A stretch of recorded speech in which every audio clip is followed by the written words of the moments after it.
it's showing my video. It's not supposed to be showing my video. So we're recording here. Our plan for Windows today is scripting. And let's go to my little presentation for scripting, which is hiding on another page over here.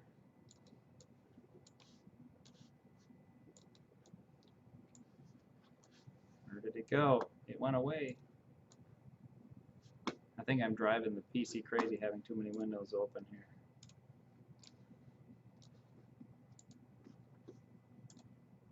Here it comes.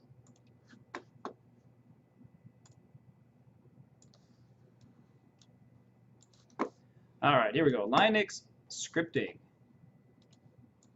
I think I'm going to pause that recording to get rid of my face here. I don't want to look at myself the whole time. Let's do pause. Okay, so you have been asked to do a script, and I haven't seen anyone upload that script yet. So we'll review that and make sure you upload that. So check the script that we did. I'm going to bring over the assignment here. Remember the scripting assignment was over here underneath Unix scripts with Explorer system and write a script, and I think you all have it done. You just haven't uploaded it. Remember this one where you log in with your credentials over here. That's the Mac.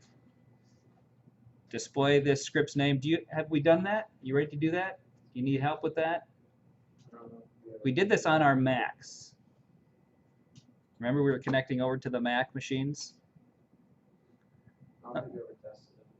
Let's go ahead and check that. I think you're ready to finish this up and upload it. Then we'll get into the looping one. So I'm going to connect over using PuTTY. I'm going to connect to, I think the 20 is the faster one. 10.128.2.20.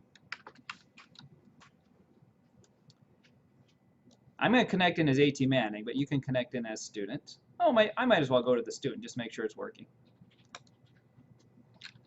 Student, user student, password student. Oh, I might be on the slower one. Let's see here.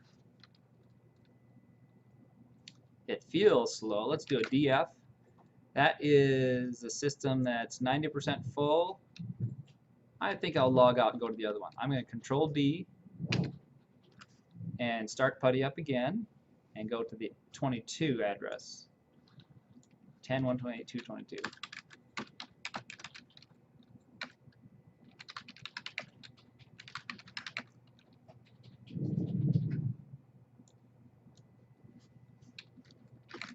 That one feels a little faster. The disk isn't quite as full.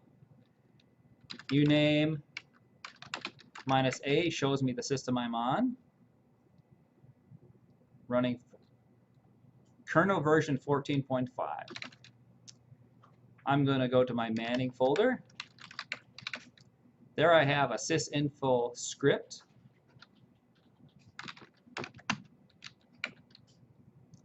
Let's see what I have in here. Display the system name, uname -A. Remember doing this? Echo what my home folders are in the /users folder. Let's see if we cover everything that I asked you to do here.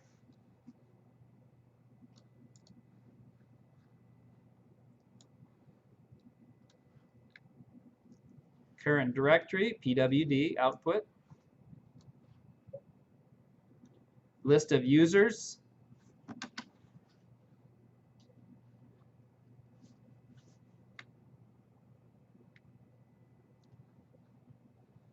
In the home folders, yes, ls-l/users. Display network settings, that was the ifconfig command. And then do this loop, showing the numbers 1 to 100. I guess we didn't get down to the part about asking for a number, did we? Or did we? Let's see here.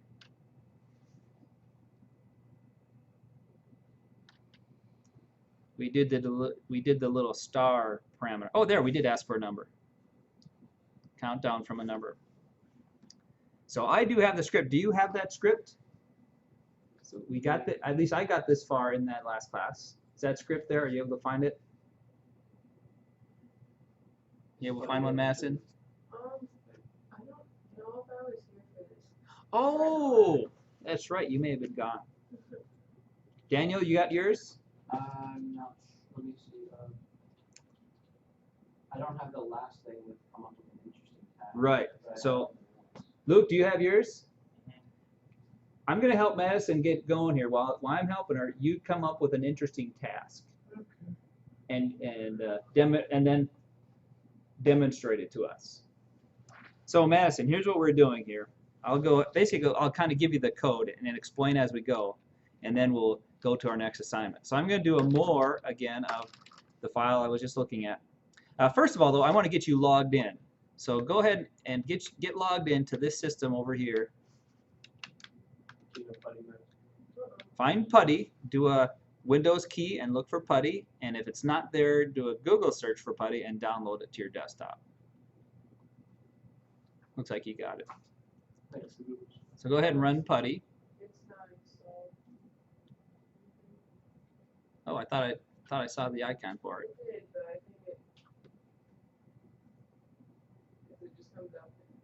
Okay, go ahead and bring up a browser and just do a search for PuTTY download, and then just download it to your desktop, and then you can just run it as a program. It's a very small program, downloads about 2 seconds.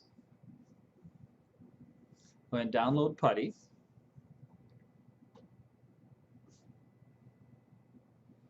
And this is the program that we use to connect remotely to any Unix system. How do you copy and paste from PuTTY?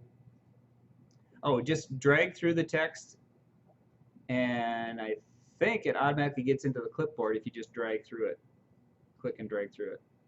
And then a right click will paste it right into PuTTY, or right click paste into a different window. So in PuTTY there, connect to that, in the connect to, let me do mine, let me show you mine here. I'm going to run PuTTY. In the host name, we put the IP address of where we're connecting to. So that would be 10.128.2. Let's go ahead and connect to the 22 machine. 10.128.2.22. There are 2 Macs there on the student network. So then you click Open, and then you're connected in. The login as would be user student. Click yes to the ask for, do you want to accept that key? And then put student as your login as, and student for the password.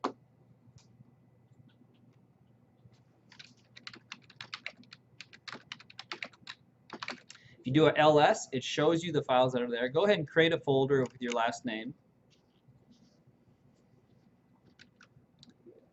You know how to create a folder? McDir, remember the McDir? mkdir makes a folder with your name. There it is. And then to go down into it, do a cd and then the folder name. So that will take you down into it. And an ls shows you have nothing there yet. So then go ahead and do a vi. Let's see, what's the script name? Call it live-sysinfo.sh. I always like ending my script file names with a .sh, so as I list through it, I know that it's there. So do a vi and then that file name. So vi live-sysinfo. And you're going to write this script, and as you write it, we'll explain what it's doing. That's one way of learning. It's just type, learn as you type. So I'll give you a copy of it just to get you going fast. So good. You got VI going, so you can just do, I'm going to go to the Manning folder. So you can VI and then whatever file name. I'm going to just call this file z.sh. You should call yours live-sysinfo.sh. And then when you're in VI, I put you in insert mode. And then you can just start typing whatever you type goes into your file. And you can backspace until you hit escape, you are in insert mode. Okay, so in insert mode, you can go ahead and I will bring up this script and explain it as I go. at the very top, we put this line, a pound sign, exclamation point, and let me increase my font size a little bit for you. You can always go right-click, change settings if you want to adjust your font or anything. I'm going to increase my font a little bit.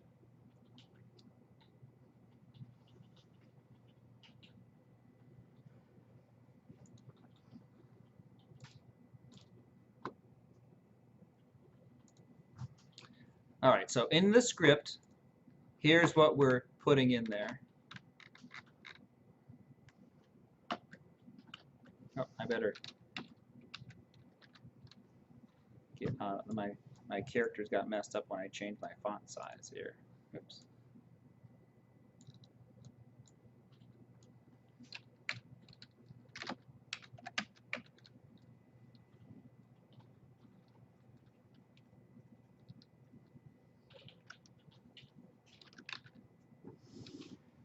There's my file. I'm recovering it. And what?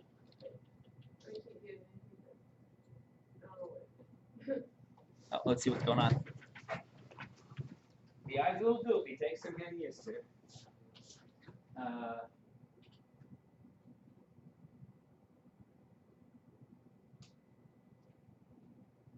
Do a Control-C.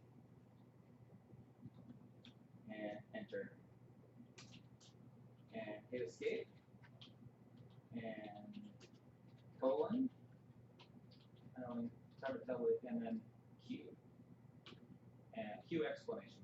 That says quit without saving any changes. And hit enter. Now do EI again. There you go. Now I to start entry input. And now you can type that very top line. The pound exclamation point / bin / bash. What that tells it is when I'm running this script, make sure to use the bash interpreter.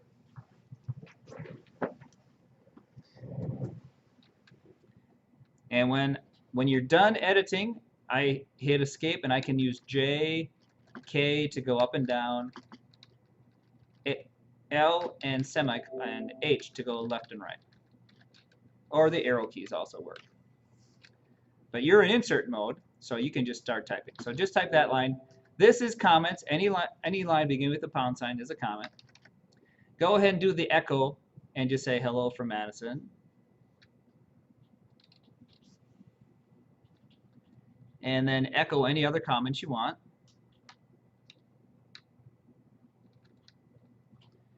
This is the command that displays your system information, the uname -a.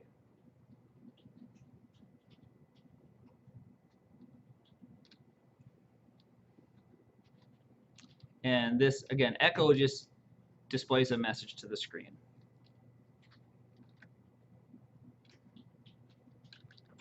And then echo without anything after it, just make sure there's a blank line after displaying the system name.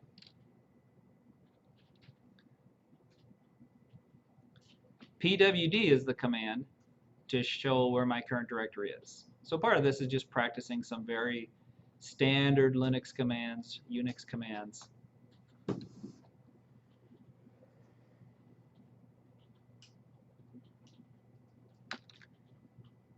And on the Mac, we're showing that these are where home folders are. On some Linux systems, the home is where, Luke? Where's the home system, the users directory produced in a lot of Linux systems? On Mac, it's /users.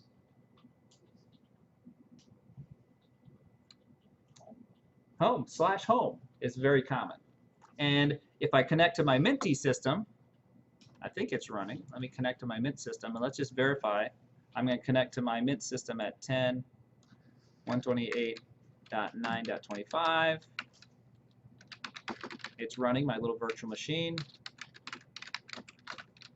PWD, yes, on Mint Cinnamon, and this is typical of Debian and Ubuntu system. I don't know of a Linux system that doesn't have /home, but you never know for sure. And if I see who else is there under Linux, I can do ls/home. Even though I'm not root, I can see all the files there. On a Mac, they like to put them over under /users. Have you noticed where, I don't remember, did it start with Windows 10? Windows now puts them under users, so maybe Apple's going to sue them for using the same location. Microsoft Windows 10 now uses C:users, very much like Apple.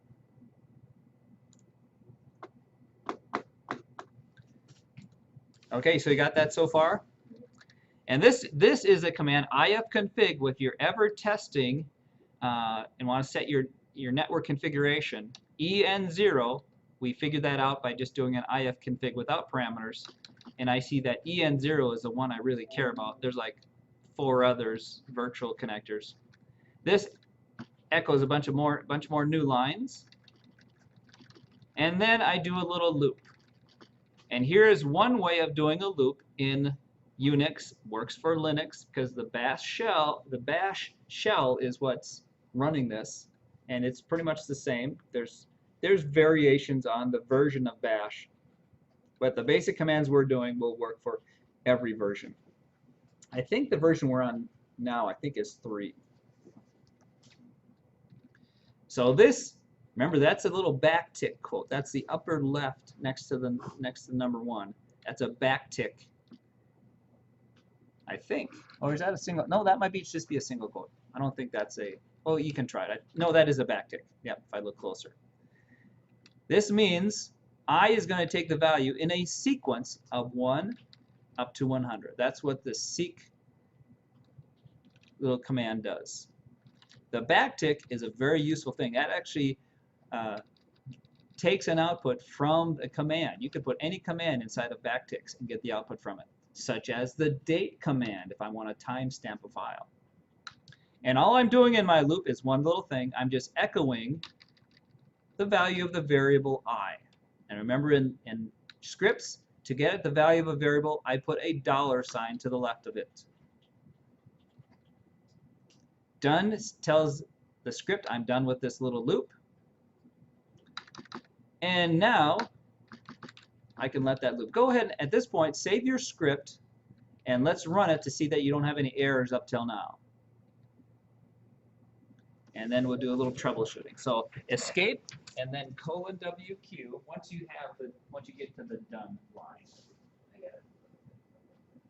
Okay, so escape and then :WQ. Just to write and quit VI. WQ. And now do it /bin/bash and then space and then name your script array. And then tab. Look at that. So got all that output. Now just go ahead and VI the file again. You can up arrow or type it. All of that number, but it also checks to make sure the number's less than There. And then J to go down multiple lines or the arrow. will make the folders go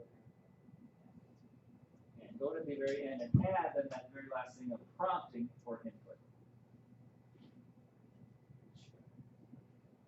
And I found a better way to do a prompt than do the echo and a read. I can do a read minus P parameter all in one line. Read has a minus P, here's the prompt when I read a variable.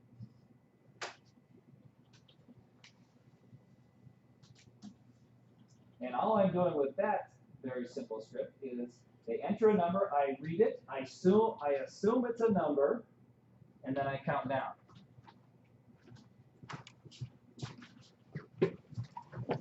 So a very simple, no error checking script here. I'm assuming I is a number, and if it weren't a number, I think I would get an error from the seek command saying, wait a minute, I don't know how to do that if num happens to be not a number. And notice here, the user, whatever they type, that becomes the value of the num temporary variable. And that's the end of my reading and counting down. So again, the things to be careful about here, make sure you have matching quotes. If you do quotes around things, echo doesn't necessarily need quotes, but it's safer to do quotes.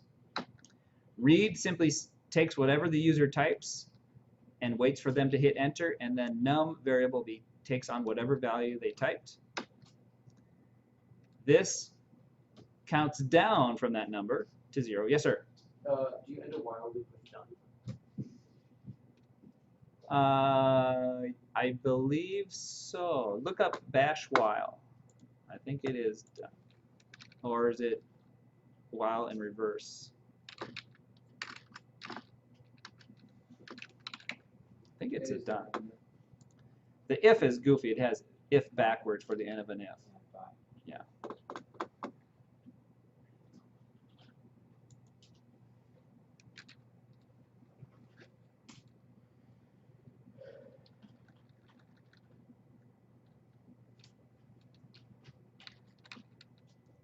So the key thing here is how that for loop works.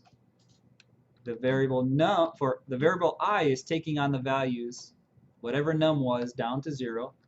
I'm echoing I without carriage returns. That's what the minus n does. Don't add a new line after every echo.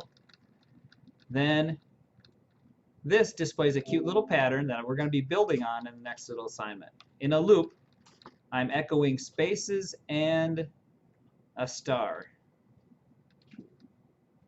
for the number of times on each line. So I go from 1 to 5 for the variable stars. I echo the value of the variable stars, and then I enter a little loop that echoes a space star that many times. And then before starting again in the loop, I enter or do an echo without a minus n, ending that line and starting a new line. I should probably put a comment there. I'm going to do A for append, and I'm going to add a little comment, end the line with A.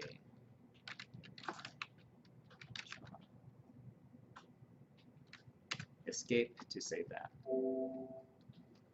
So that's a quick little, there's the script we did, quick explanation of what it is.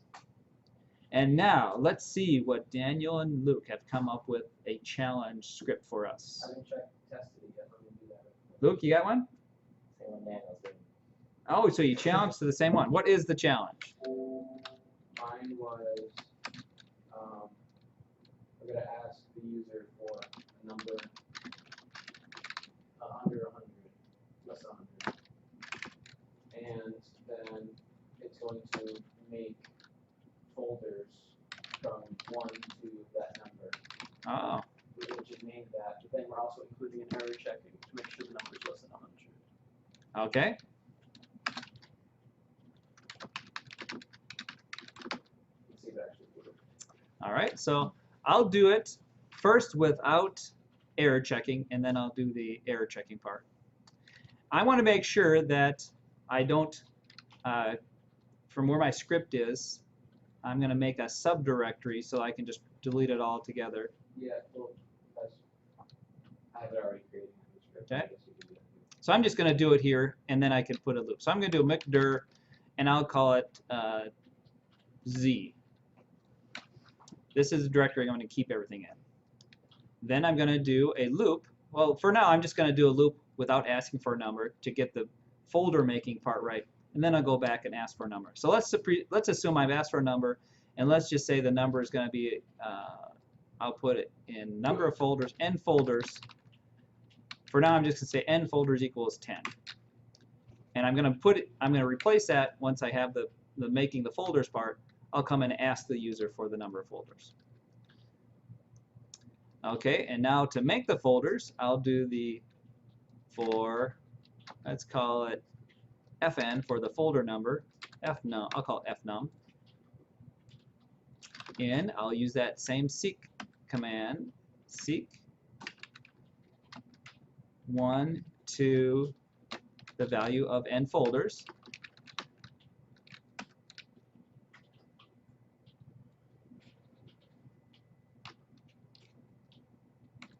Do I'm going to do mcdir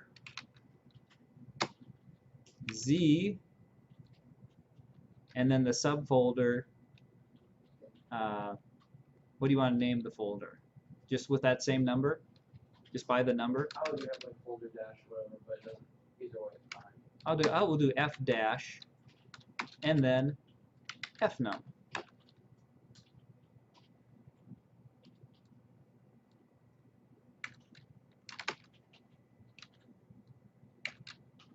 That should make the folder without doing any error checking. Now, I'm going to run the script, and then it should just create the folder. So then I would do an echo.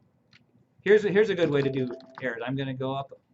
I'm going to do a append with an A, and I'm going to echo creating folders. So if I ever have a problem, I can tell how far I got. And then I'm going to add here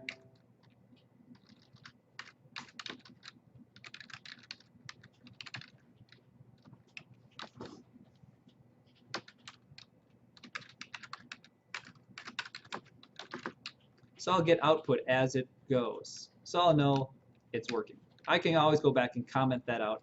When I'm testing scripts, I'll throw echoes all over the place. And a colon WQ after hitting escape.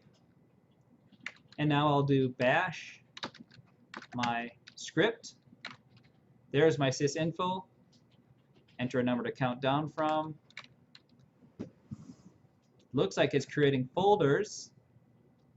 That's ls minus al of z minus l of z. There I do see the folders got created. Now to do the leading 0 in front of one digit, that might be something I would think about so they sort out correctly. See how 10 comes right after 1? That's the way files get sorted these days. So I can tell it works, so I'm going to do a rmdir of z, rm minus f of z will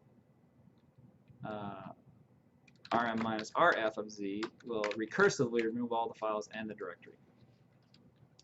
rm minus rf, a very dangerous command, can remove everything under that folder. Okay, so we'll go back to VI, my script. I'm going to recover.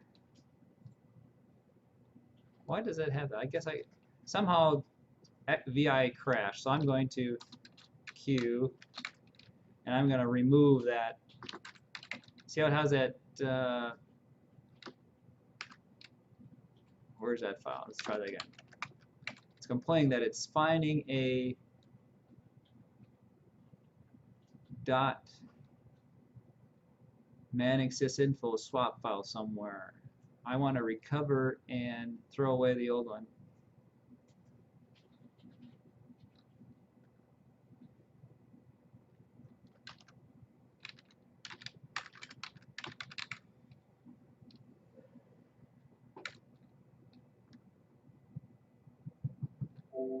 It doesn't have my script in there. That has the star pattern that I didn't have before. So I'm going to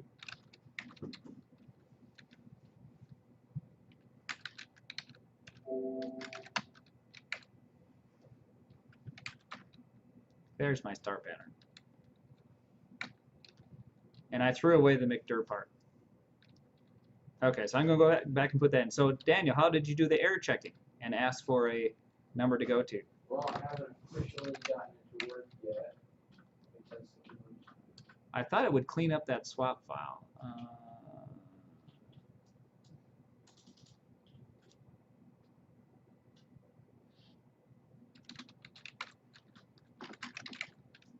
There it is, rm.manning. There we go. Now it doesn't complain about that little swap file hanging around. So I'm having a bit of an issue with it. What I was thinking was using a while loop. yeah, we can do that. While the input number is greater than 100, then prompt for another number. Okay. And then once it was less than that, then it wouldn't matter anymore. But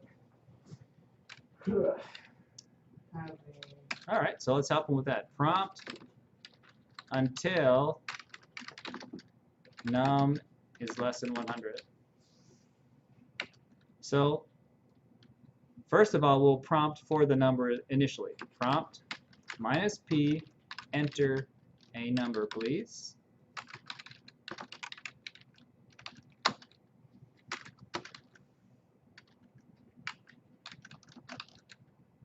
And I'll read that number into, I'll call it num.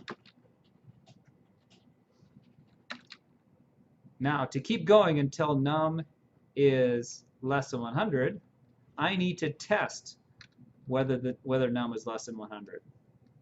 And this gets us into the part about how do we test values in scripts. Here is how it's done. Double square brackets, num. Actually, if 100, I like to always put my smaller number on the left. That's just the way I like to do it. Is less than num. We're assuming it's a number right now, which I'm going to come back and fix. Then I have to have that goofy semicolon in there. Prompt minus p.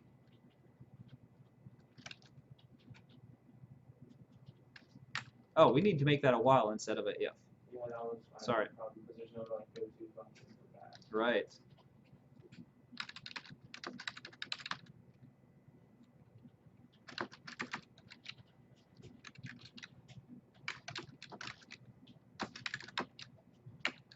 So instead of making that a if, I'll make that a while.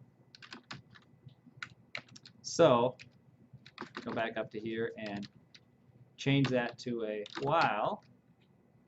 And instead of a then, do a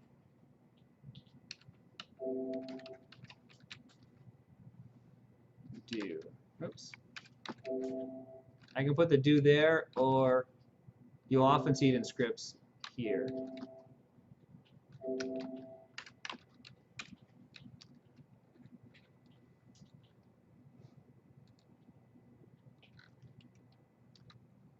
So before going any further, I'm going to see if this will work. And I'm going to check, while that's up there, I'm going to check for bash while loop. Make sure I got this right.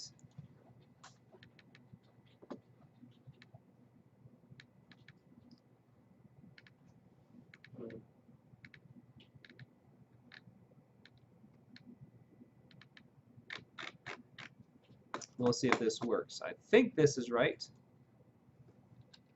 for a while loop. And see, rather than doing an if and a branching, I just say, while this error condition is true, keep asking for a number.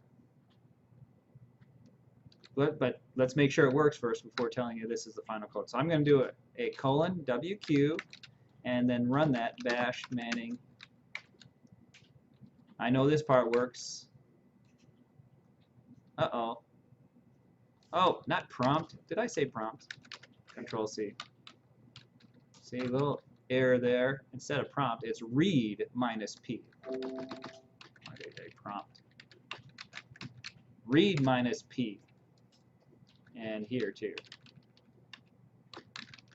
Sorry, got that wrong. Now let's try it.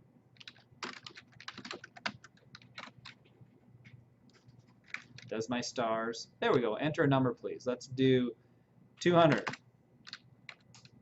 Enter a number less than 100. 999.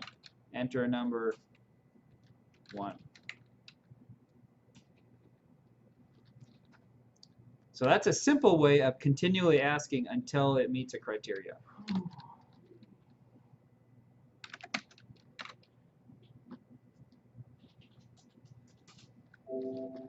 Now we're still assuming it is a number, so we'll come back to that. So now I know by the time I get here,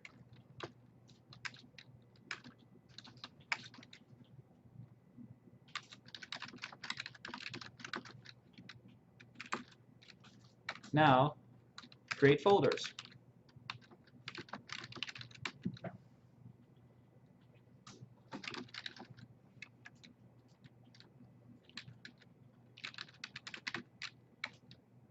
Using the for loop for, just like we did before, fnum in backtick seek 1 space the number they gave me this time instead of a hard-coded number, the num that they gave me, and another backtick.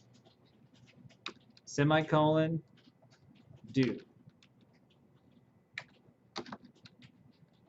And then to create the folder, mcdir z colon or z slash the fnum. And maybe I'll precede it by the word folder.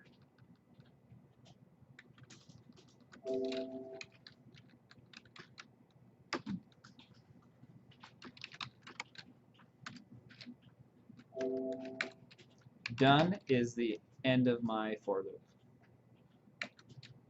Just to prove that they're there, how about I do a ls minus L of z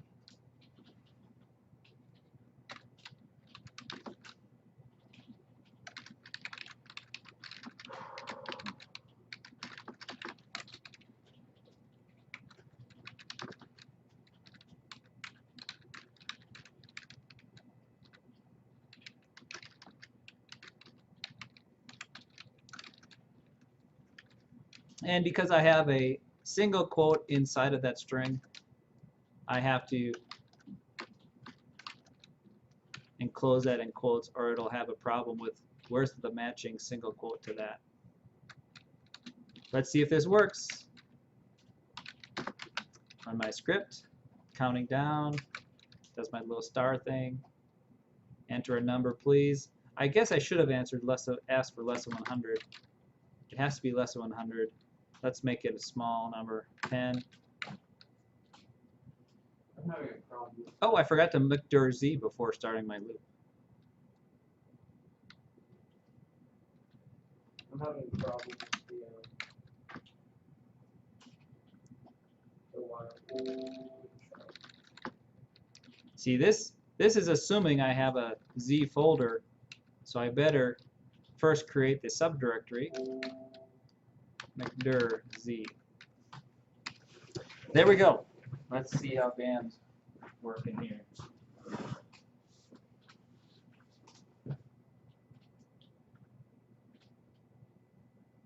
File exists. And made all of them instead of checking to make sure it was there.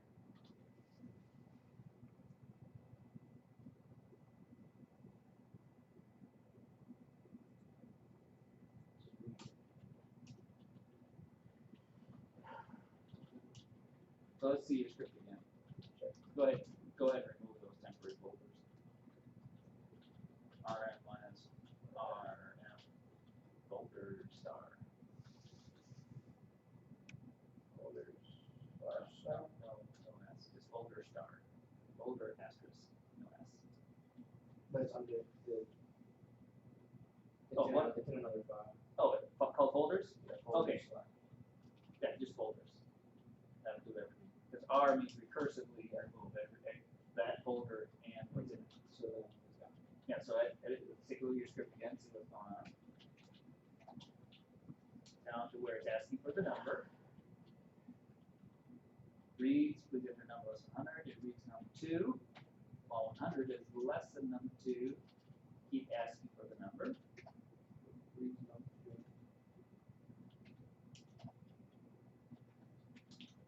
And you're making a mcdir folder -I. So that should go 1 to whatever number they've entered. But it still isn't checking this. Like the folder making is fine, but this checking thing isn't checking. Really?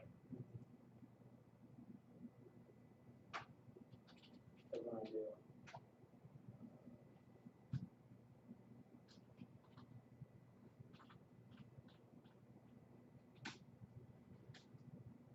enter number less than 100, Okay. if I use them. Yeah. And then there's file directory. Oh, so it's line 60.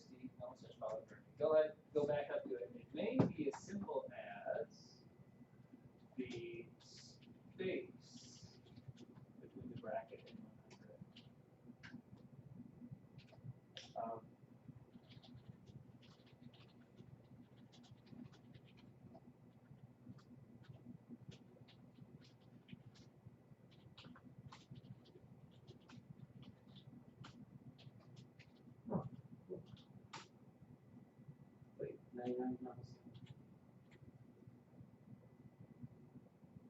same.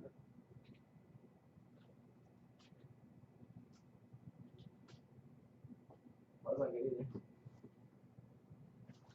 Let's try mine. Are you running it under bash? Yes. Let's see. That's all. Let me try it exactly like yours here.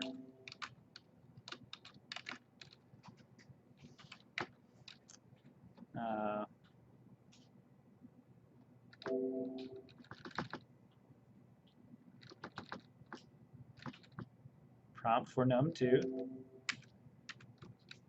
I don't think it has to do with the variable name, but let's just check.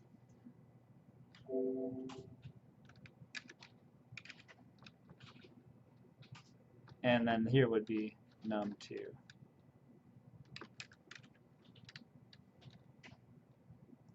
That should be all the folders. Okay, so while I know there's another way to compare using the LE.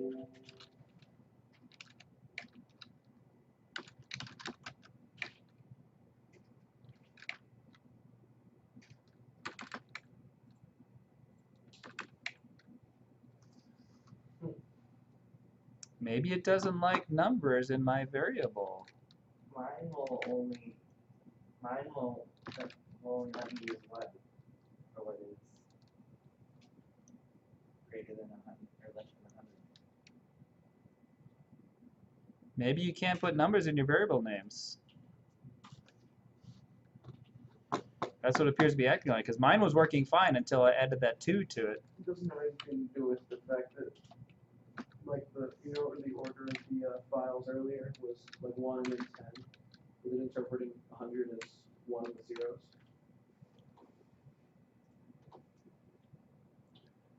So if I'm right, I could do 90, let's see, let's do 10. It'll interpret that as 102. No. That created 1 to 10.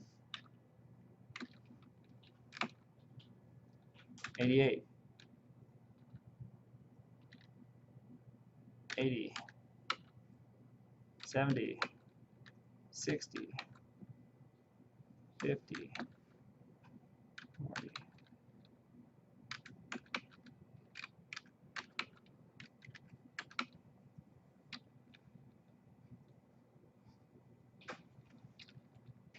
Oh, here's what we'll do. Let's do a little troubleshooting.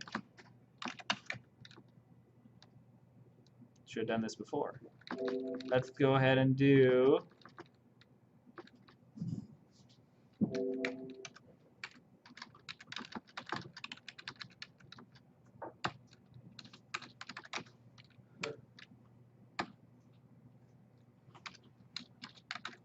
and that's help us figure out what's going on here. So let's go ahead and bash it.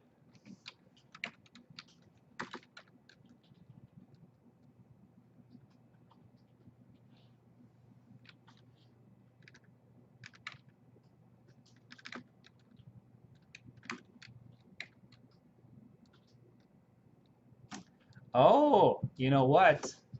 I'll bet you the less than 100 is treating alphabetically less than rather than numerically. So here's a way to fix that. If you look at comparison or other examples, rather than the less than symbol, in the brackets, it can also be done this way. I've seen it done.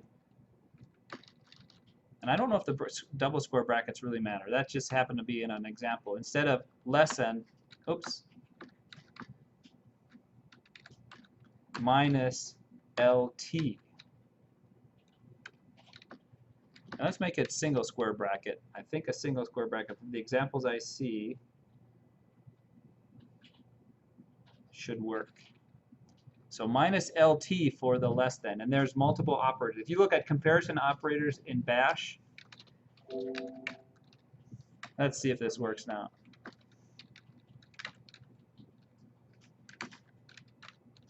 You entered 101, 100.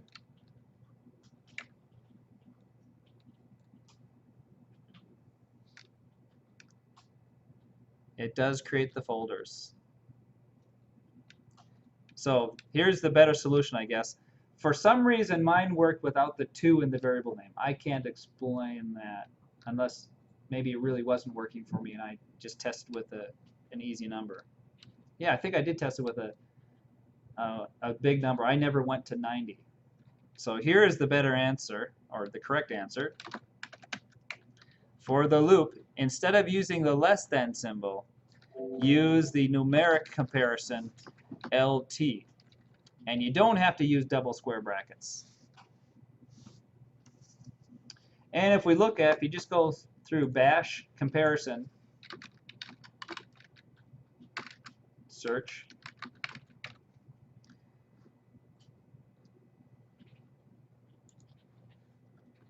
you will find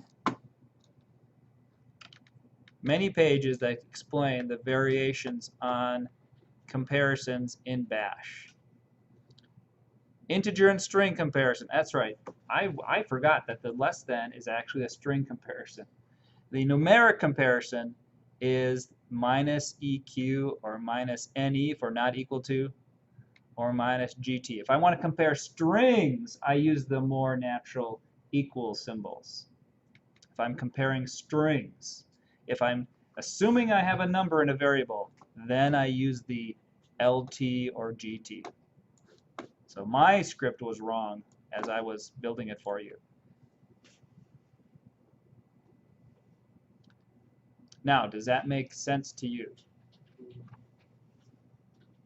So don't use the less than unless you're comparing strings. Use minus LT for less than comparison with numbers. It'll fool you if you enter 10, and 10 is alphabetically less than 100, so it fooled me that I had it correct. Now, if you run this without first deleting Z, what happens? You get a bunch of errors, right? File exists. So what if I check to see if it exists first before doing a mcdir? I'm going to add only create the folder if it doesn't exist. So now, what is the comparison? What is the test for file existence in bash? Let's find the answer. File exists bash. Minus E for the name of a file. Here's an example. If minus E in brackets the file name.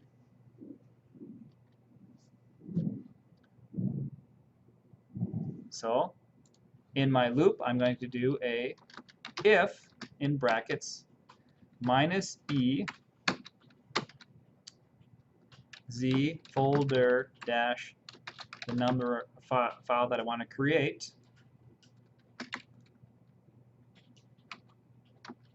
Then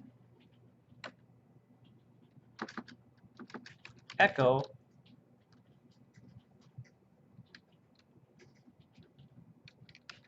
Z folder num already exists.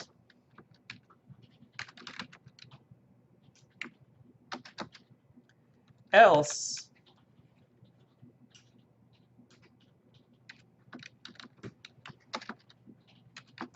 I'm indenting it just to make it easier to read. Append and end the if statement with a feed.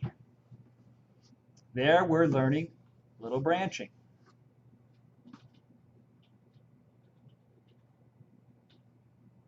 If it's already existing, I'm not going to create it. I'll just tell you it's already there. Let's check that it works by going to my other prompt window. I thought I had another putty up here. Go to my other putty window.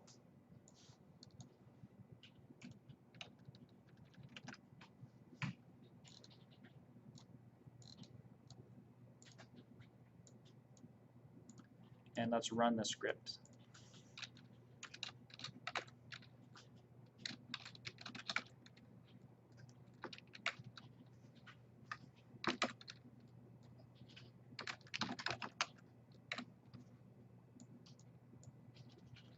Here's the output.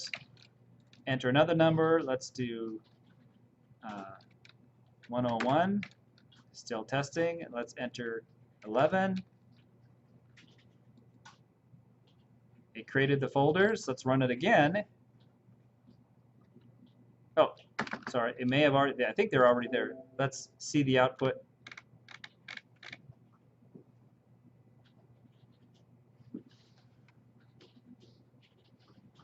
Oh, it's not giving me the message that the file already exists. Maybe I have to put that in quotes.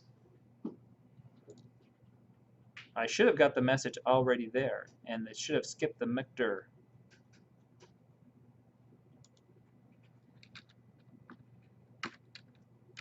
Let's make sure I'm writing it. Now let's try it again. Make sure that it's running that script.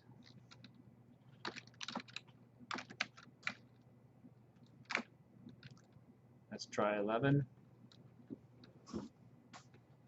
And the message is there. My message now, instead of the error message. That folder is already there. Oh, and I'm using the wrong variable name. Remember, I changed it to 2 for helping Daniel. Let me go change that.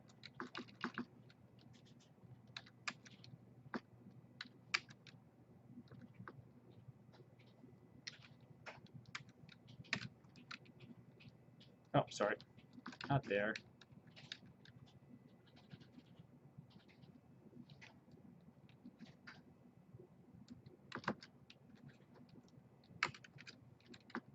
It's supposed to be fnum, not fnum2. There we go.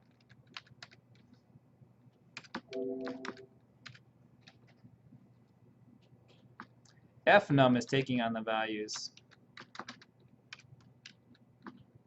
1 to num2.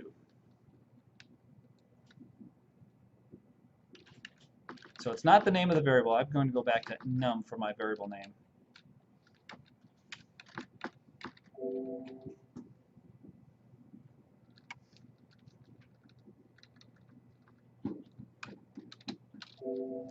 Let's make sure it works. W to write it, but stay in the editor, and I'm going to rerun the script down below here.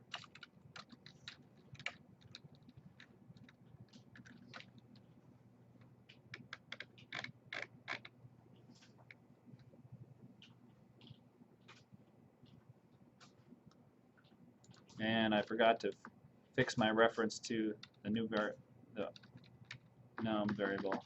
There we go.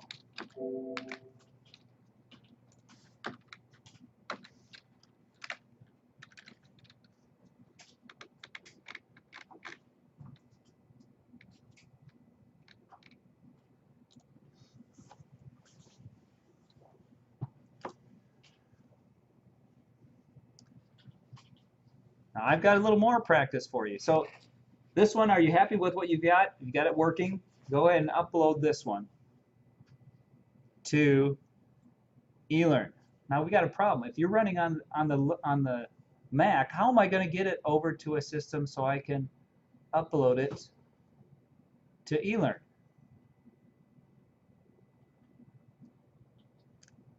I need to get it to my PC somewhere. I could copy it over to my Mint system and then upload it through the browser from there. Or, I guess that'd be the easiest way. Is your Mint system running?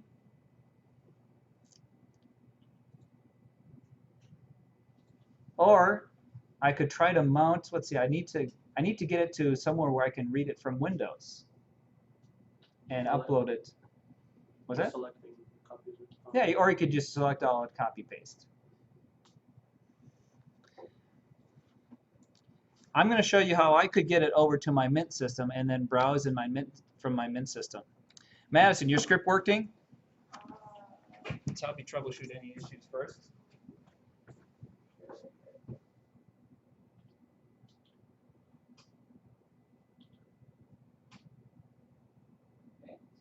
cells.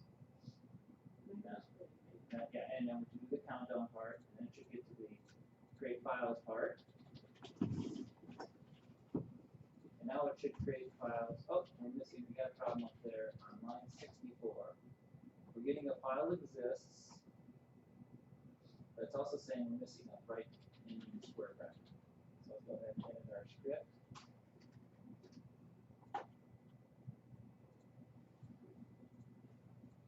Oh, hit escape, because you don't want to be an insert mode. So you want to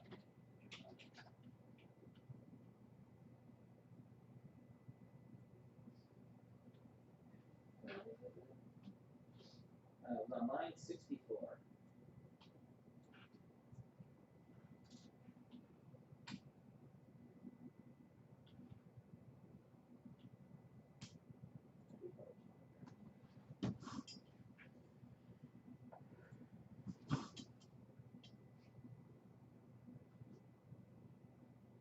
There we go. Do the space after F now. I think I like spaces after it.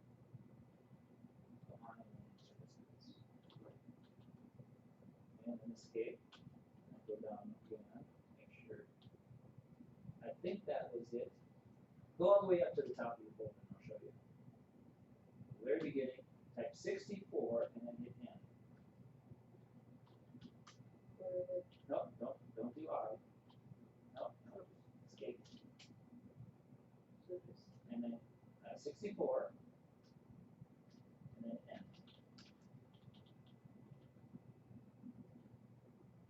Did you do N? Okay. 64, right, yeah, 64 and then N.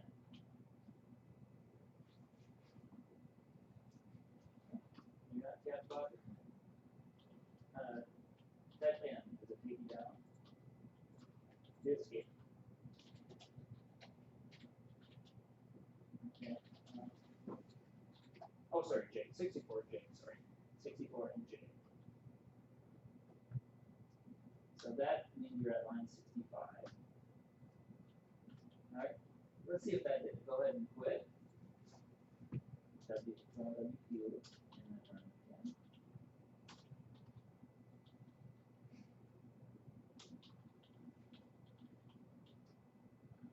Yeah. So what's that space before that square bracket? We like spaces around the square brackets.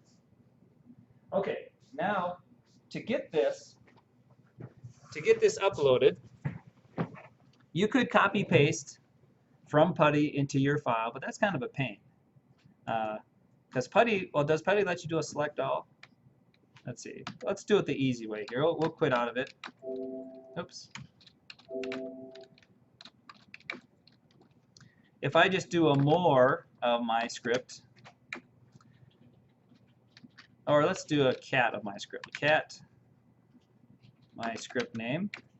It just basically copies all the file, and I can just drag through all the way up to the top of my file. That's probably the easiest way. And then it's already in my clipboard when I drag through it. Then I can go over to something like Notepad. Where's my Notepad? There it is. I could go to something like Notepad and just do a Control-V. I could save that file and upload it to eLearn then. I'll show you other ways to copy files, especially if they're huge or they're binary files. You can't do it this way. I'm going to use a program called SCP. But for now, go ahead and just do a list or a cat of your script. Let me show that again. I'm over in PuTTY. Where's my PuTTY window?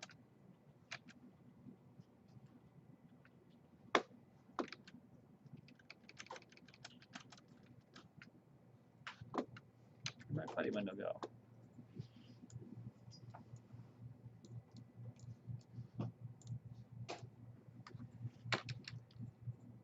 Cat of any file name just dumps the file to the screen.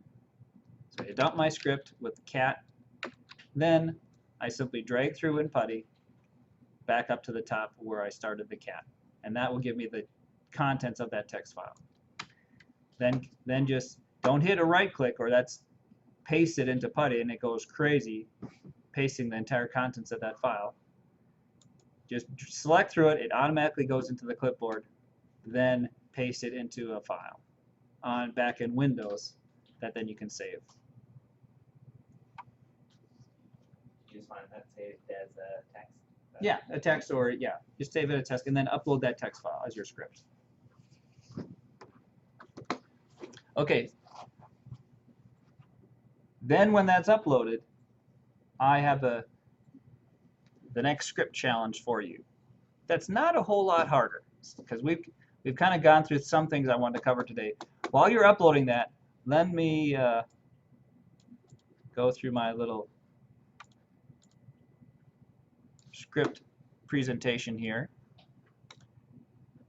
We've already done this, prompt for input, and what we did is use the read minus p. Instead of doing an echo, please enter a number, and then a read, you can combine that into one line. Read minus p, here's the prompt, and here's your answer. Now, how did I know that was the answer? I did a search for Linux prompt for input, and I saw better examples instead of doing an echo and a read, doing it on one line. So examples out there on the internet is a wonderful resource. Don't fear to say, I'm doing a loop in Linux, I'm reading a file. Search for those keywords, and you'll get examples. And reading other people's code is a great way to be a better coder. You find code that's readable, you say, hey, I want to copy the way that person does it. You find code that has comments all over the place. Much more useful, and make it your habit to put comments. If I want to test a variable for being anything, and this is, and I have to remember, this is testing for strings. Here's a whole bunch of ways I can test whether a string has something in it. Here is a string that may be the letter A, B, C, or D. I can compare it to, string-wise, to square bracket A, B, C, D. If I don't want to type all those letters in between, I can just do A-D, and it will give me a range of characters. The exclamation point in front of it doesn't mean match the exclamation character. It means match anything that's not these characters, including their uppercase that she has in there. This means matches alphanumeric characters in the current locale. I'm not sure what locale actually means, so we'll skip that one. Match white space. Notice the double square brackets. Not white space. This matches something that's not white space. This matches something that's a digit or an underscore. So the square bracket comparison, and here's an example. If I'm reading something from the user, putting in the variable answer, if I want to see whether they have typed either the letter A, B, C, or D, then I can do this string comparison equals comparing what they gave me to the letter A, B, C, or D. If I wanted to see whether it contains A, B, C, or D, I put the asterisk wildcard around it on both sides, meaning it has something and then an A, B, C, or D and then something else. This will be true if this answer string contains the letter A, B, C, or D. And then the conditional, or the end of the if statement, I have the else and, okay, it didn't meet any of the previous criteria.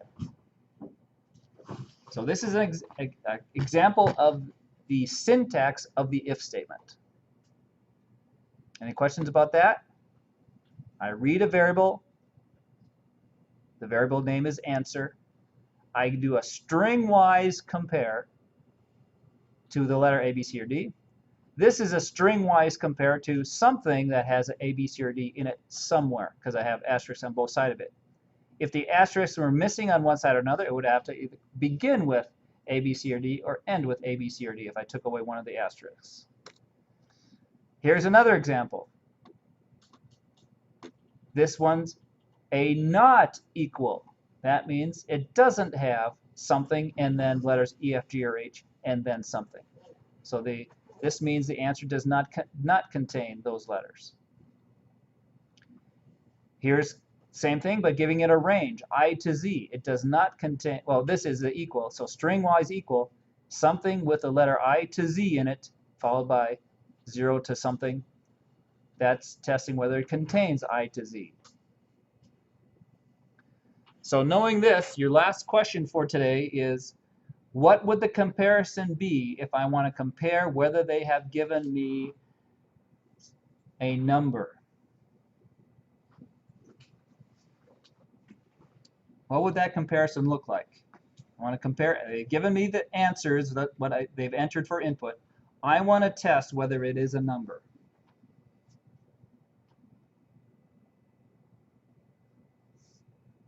If double bracket not answer equals double bracket.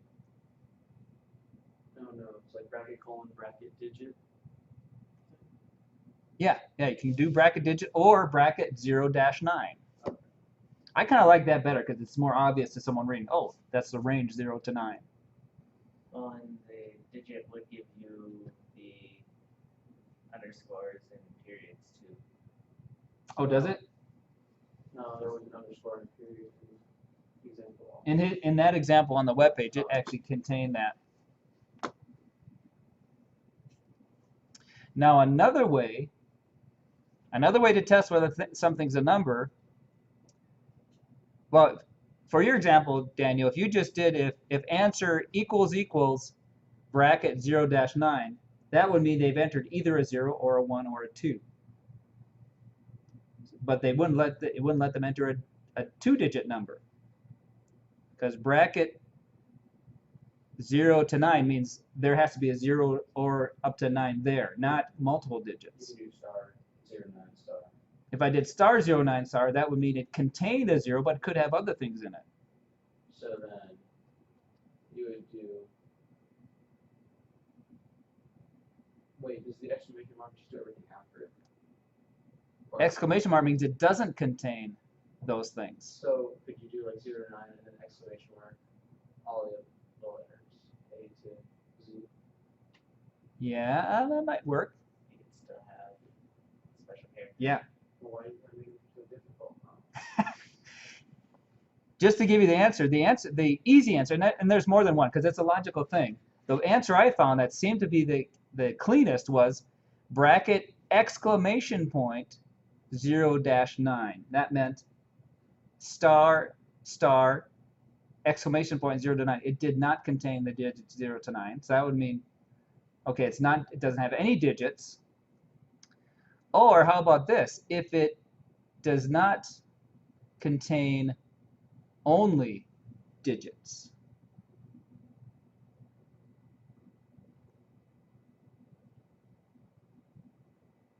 How would you test for only containing digits? Now I forget my answer. I have to look at my script now because I forgot my answer. Here's the answer.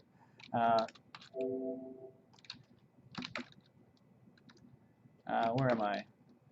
Oh, I have to go to my other system. Where is my other system? Oh, maybe I have it here. I think I might have put it here. Oh, I don't have it here. It was,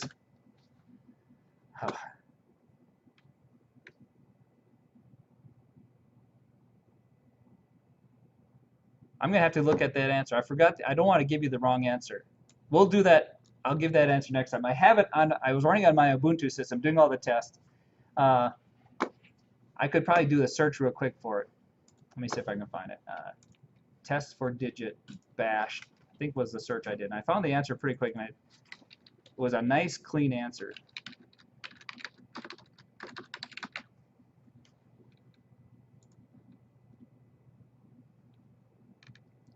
It was I think it was came up on Stack Overflow. They had lots of crazy answers that were hard to understand. And then I came across one that was pretty simple.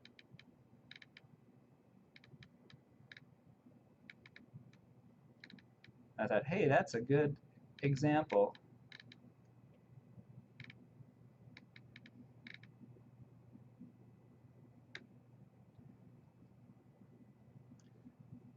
Here's one that is close to the one I liked.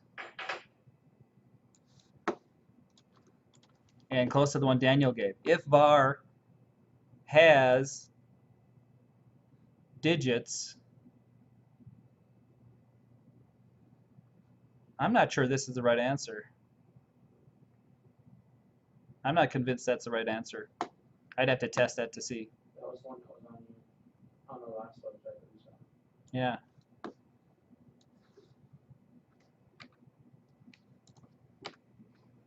That just tests for one digit. I'm going to have to go back. I don't want to give you a bad answer.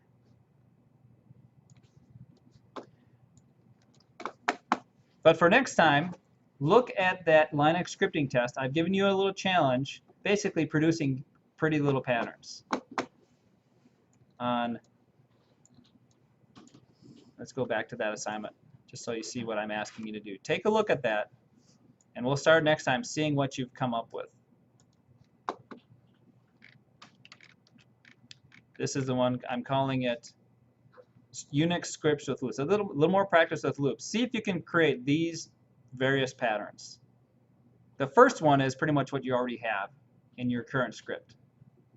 But then I want you to add this, and then this with spaces in front of it, and then can you do this? So take a look at that, see how far you can get with that for next time. How about that? If you get that, I'll give you a prize. And I guess we're not meeting till next Thursday, because next Tuesday is, If we get what? We give us a prize? if you get all these patterns. Almost not give us that. We won't see you till next Thursday, because it's assessment day next Tuesday.